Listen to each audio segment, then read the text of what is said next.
Oi, pessoal, tudo bem? Professor César falando. Vamos continuar então, né? Paramos aqui, estamos falando da dissolução fracionada. Então, o que é esse método de dissolução fracionada? É quando eu escolho um solvente apropriado para jogar numa mistura e eu, tô olhando para a diferença de propriedade dessa mistura, desses dois sólidos, por exemplo, né? Então eu sei que um deles é solúvel em água, então por isso eu escolhi o solvente água. E aí a água vai solubilizar um dos componentes, que no caso é o sal. Aí eu separo o sal da areia por filtração, a areia fica no papel de filtro e a água com sal fica aqui, né? E aí, é claro, tem todo um jeito, eu lavo essa areia, eu jogo água depois nessa areia, bastante água, para lavar ela bastante, para tirar todo o sal, né? Obtenho a água com sal aqui, e aí eu posso obter o sal evaporando a água ou fervendo a água, dependendo da agilidade que eu preciso no meu processo. Esse processo todo que eu acabei de descrever chama-se dissolução fracionada, né? A gente fez aqui um exemplo olhando para a água mais areia, mas a gente pode pensar esse processo numa coisa mais de laboratório, por exemplo, né? Se eu tenho uma mistura de dois sais, por exemplo, cloreto de prata e NaCl. São dois sais brancos, ok? Então, quando eu olho para essa mistura, eu vou ver um pozinho só. Aparentemente é uma coisa só, mas é uma mistura de dois sais. Ora bolas, eu vou olhar para as propriedades específicas desses dois sais, né? Eu quero obter um separado do outro. Eu quero ter o cloreto de prata, né? Porque é ele que eu preciso para o meu processo. O cloreto de sódio não me importa aqui. Então, como é que eu faço para separar essa mistura? Eu conheço as propriedades desses sais, né? Eu sei que esse aqui é solúvel em água. Esse aqui não. Esse aqui é insolúvel. Então, pensando nessa diferença de propriedade de solubilidade em água, eu proponho um método de separação. Ora bola, se um é solúvel e o outro não, então eu vou jogar água, que é capaz de solubilizar um deles. Então, na hora que eu jogo água e mexo, o que vai acontecer? Somente o NaCl vai passar para a água. Então, eu vou ter uma mistura de água mais sal. Então, eu consegui separar o NaCl do cloreto de prata. O cloreto de prata vai ficar no fundo aqui, ó. E aí eu pego essa mistura, né? Eu vou pegar essa mistura de água mais sal, mais NaCl, né? E o cloreto de prata no fundo. Pego essa mistura e filtro, né? Filtro.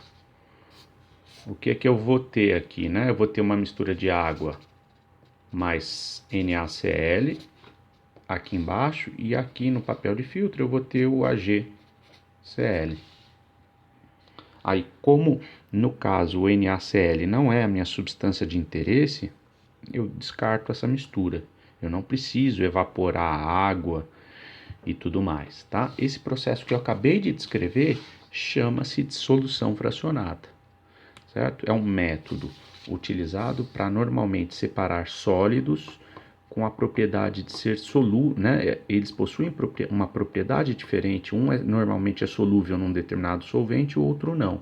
Então eu uso essa diferença de propriedade a meu favor de modo a conseguir separar um do outro. Certo? Tá claro isso, gente? Muito bem, então vamos continuar a brincadeira aqui, ó. Outro método bastante interessante é a separação magnética, né? A separação magnética é aplicável quando um dos componentes da mistura é magnético, como é o caso das partículas de ferro. Pode-se então retirar essas partículas com o auxílio de um ímã ou eletroímã. Então olha só que interessante, né, gente? quando eu tenho, de novo aqui, eu estou usando a mesma lógica, né? Qual que é a lógica? Eu vou usar a diferença de propriedade das substâncias que estão misturadas a meu favor, de modo a obter, a separar cada uma delas do sistema, né? Então, se eu tenho aqui uma mistura de pó de ferro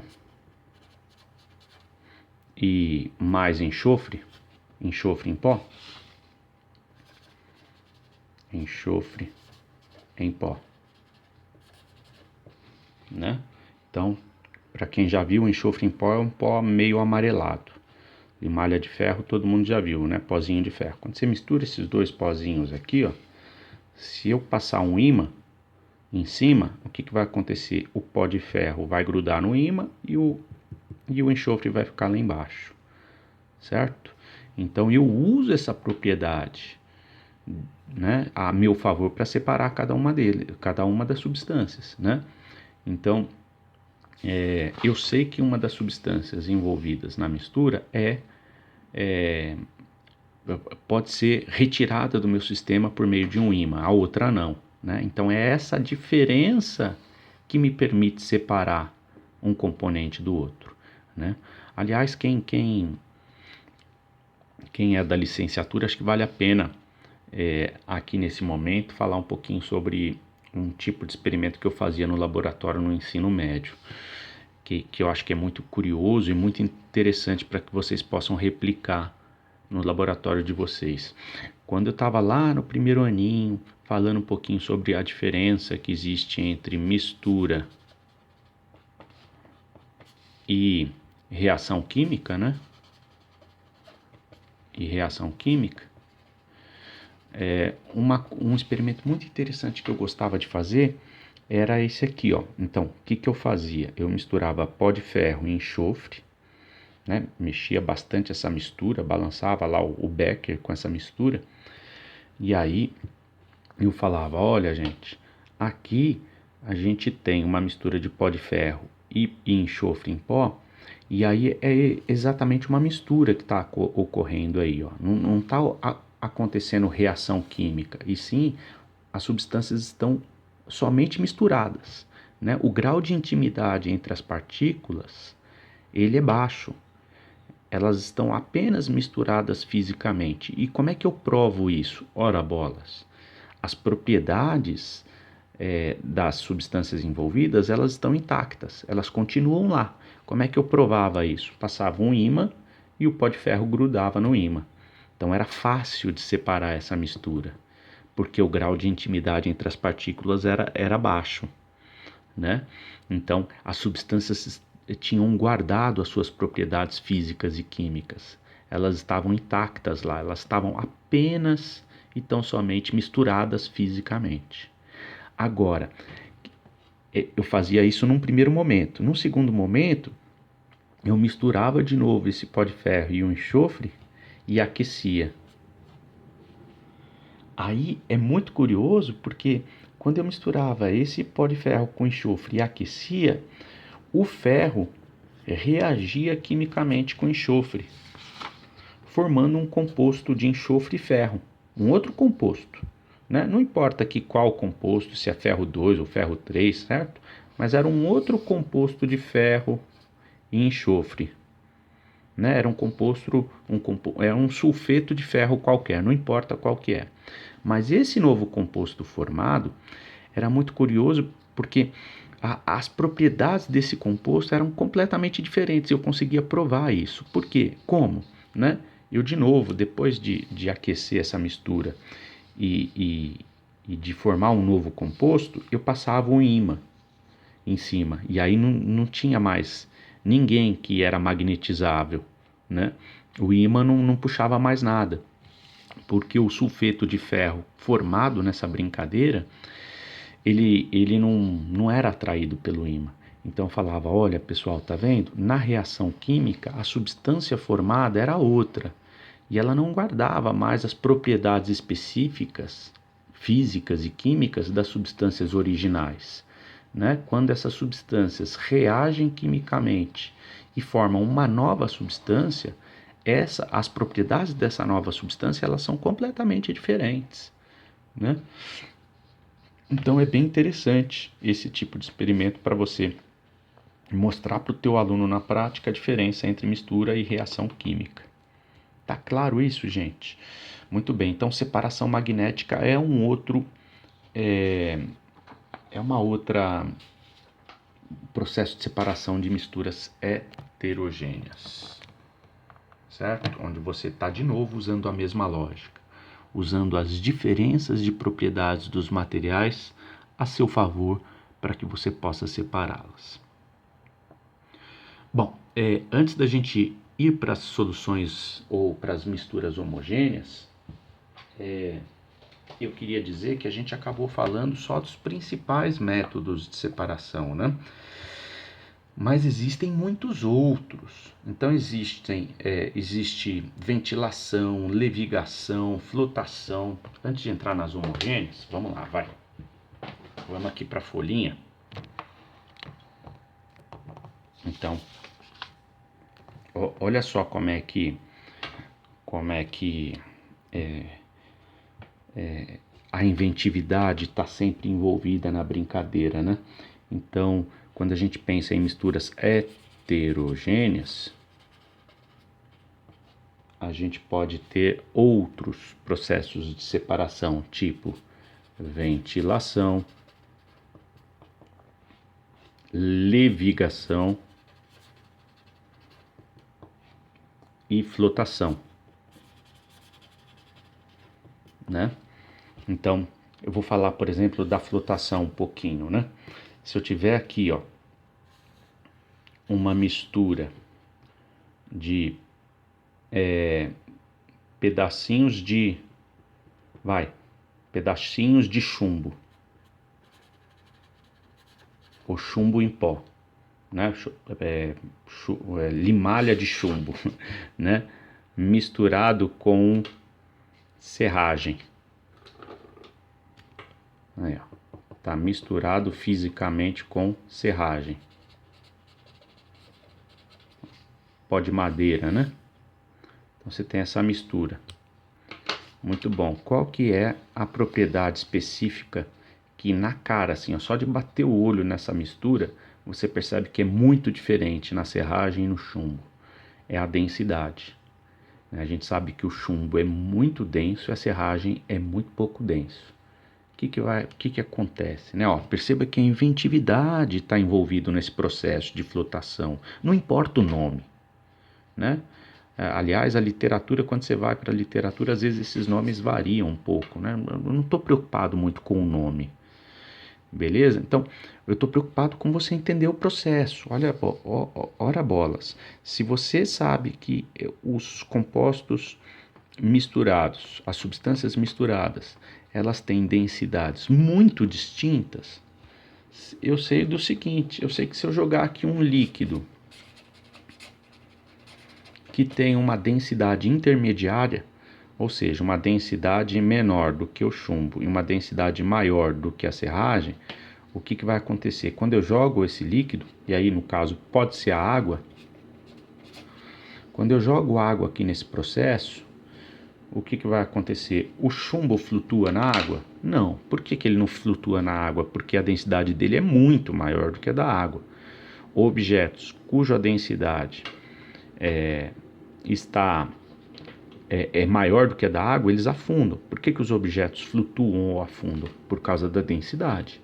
Objetos que têm densidade maior do que a da água afundam. Objetos que têm densidade menor do que a da água tendem a flutuar, né? Então, quando eu jogo esse líquido, o que vai acontecer? O chumbo vai ficar no fundo e a serragem vai ficar em cima, né? Então, eu vou ter num segundo momento o mesmo sistema, né? Com o processo separado, olha lá. A água está aqui, a serragem vai para cima e o chumbo vai ficar aqui embaixo, né? E aí você pode tirar com a mão essa serragem daqui, ó. Ou você pode verter esse líquido num outro becker e a parte de cima vai para esse outro becker e a parte de baixo fica, né? Só que você tem que verter com cuidado, né? Você tem que Você tem que dobrar, não, você tem que derramar esse líquido com cuidado lá no outro becker, de modo que só a serragem passe lá para outro becker, certo? Isso aqui que eu acabei de descrever para vocês, gente, é a tal da flutação, né? Uma substância flota e a outra fica no fundo. Então a gente utiliza. Então, quando a gente usa a flotação, a gente está pensando na diferença de densidade dos compostos. Você pega, por exemplo, a ventilação, a mesma coisa. Sei lá, eu tenho na minha casa, eu tenho uma mistura de sementes e casca de semente, né? A gente sabe que a casquinha é como se fosse uma palhinha, ela é levinha, ela tem densidade baixa, a semente tem uma densidade maior. Se eu pegar numa mistura desses dois componentes, eu pegar um ventilador, tá aqui o ventilador da minha casa, e aplicar vento, até que eu estou desenhando bem, hein? Que aplicar vento nessa mistura, o vento não vai conseguir levar as sementes, mas vai conseguir levar a casca. Isso aqui que eu acabei de descrever para vocês, gente, é o processo de ventilação, né? O que eu estou pensando para propor esse método de separar a semente da casca? Eu estou pensando na diferença de densidade dos compostos envolvidos, né? Na mistura, certo? A semente é densa, tem uma densidade muito maior do que a casca, do que aquela palhinha que fica ali. E aí eu uso isso a meu favor. Ora bola, se eu aplicar um vento aqui nesse negócio, a casca vai embora, a semente fica, né? Na levigação é um processo muito parecido com a ventilação, só que ao invés de eu usar ar para separar, eu uso líquido, eu uso água, né? Então você pega, por exemplo, o camarada quando tá separando o ouro, né? Usando a bateia. E aí ele usa a bateia para separar o ouro da areia. Ele está usando o processo de levigação, né? Então ele pega lá a bateia, fica lá girando, né? A substância mais densa tende a ficar no centro e a substância menos densa tende a girar junto, né? Então você consegue separar o ouro da areia aí, né? Então, gente, esse processo de levigação você pode utilizar na indústria, né? Então, se você pega, por exemplo, e aí num sistema de larga escala, por exemplo, você tem lá uma mistura complexa de uma substância X e uma substância Y, né? Essa substância X é extremamente densa, né? Tem grande densidade. Essa substância Y tem baixa densidade. Se eu colocar essa mistura de X com Y, X e Y, né, num túnel e promover aqui, né, colocar aqui uma corredeira de água para correr aqui, ó, numa dada velocidade, e aí é claro, eu não posso colocar aqui um tsunami. Se eu promover aqui, colocar aqui um riozinho de água numa velocidade muito grande, vai tocar todo mundo, né? Mas se eu fizer aqui um riozinho, botar água para correr numa velocidade relativamente baixa, o que vai acontecer? A substância menos densa vai embora e a substância mais densa fica, né? Isso aqui, gente, é levigação, é separar por densidade, utilizando um líquido para separar, né? Você pode fazer isso aqui lá na tua empresa. É um negócio simples. Gente, ficou claro aqui a brincadeira? Bom, então, eu acho que a gente já descreveu de modo razoável os métodos de separação para misturas heterogêneas. Agora vamos falar um pouquinho das misturas homogêneas, certo? Só que nós vamos fazer isso no próximo vídeo. Eu vou parando esse aqui por aqui. Beijo no coração e até a próxima.